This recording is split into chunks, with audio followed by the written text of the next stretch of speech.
Hi everyone, thank you for joining me. I have a slimline card featuring the Santa Paws Sentiments by Spellbinders.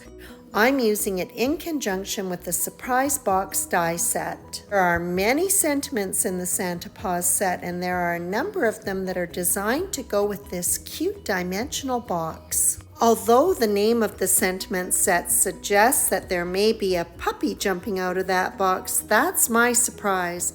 I've got blooms. The Surprise Box ×3 has been die cut, and the first thing that I'm going to do is stamp the sentiment with Versamark ink on the front of the box. The sentiments are going to alternate between the two sides on the front of the box, so I do 2 on the left-hand side and 1 on the right-hand side. Versamark ink is slow drying, so that gives me lots of time to do all of my stamping at once. The images have been coated with gold embossing powder. While I've been doing the stamping, my heat tool has been heating up in the background.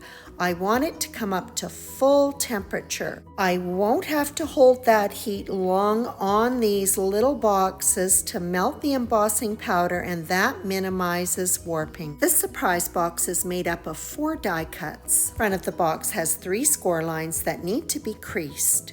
There are 2 smaller die cuts that have 1 score line. Those need to be creased as well. Those will form the flaps for the front of the box. Each of these flaps has a different orientation, so they need to go on the correct side.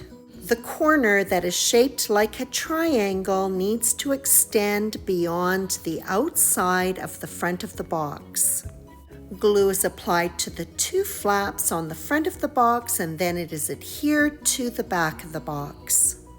To create that dimensional look, the front of the box is sized differently than the back of the box, so it is important that both sides, front and back, line up at the top with each other. I have a white panel of cardstock that is sized 8.5 inches by 3.5 inches that has been embossed with the Holly Flourish embossing folder. It is being adhered to a black card base that measures 8.75 inches by 3.75 inches.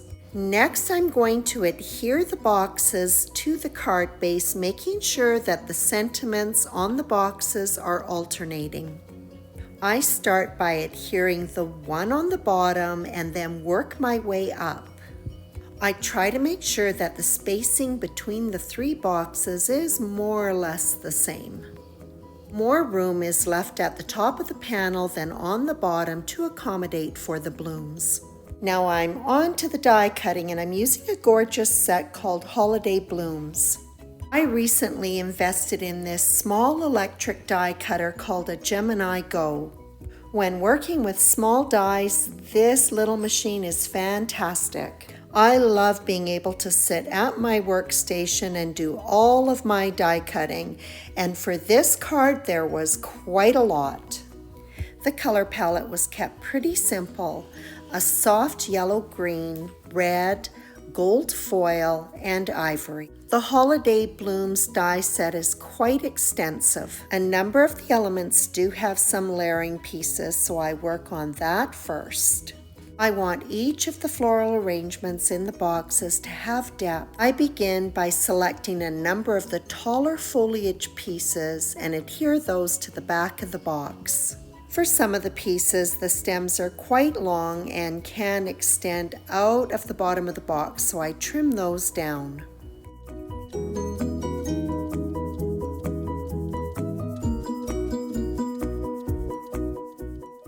I've cut down a piece of double-sided adhesive foam, which I've removed the backing paper only on the back. The backing paper on the top of the foam base is not removed. I don't want to take any chances that the box may become adhered to the foam panel. It is positioned inside of the box. Because the box is open both at the top and the bottom, it's fairly easy to put in place. The remainder of the elements that will make up this floral arrangement will be adhered to this foam base. It was pretty straightforward adding in the additional pieces for the box at the bottom of the panel. I simply fed the element down through the top of the box and then used my finger at the bottom of the box to press it into position.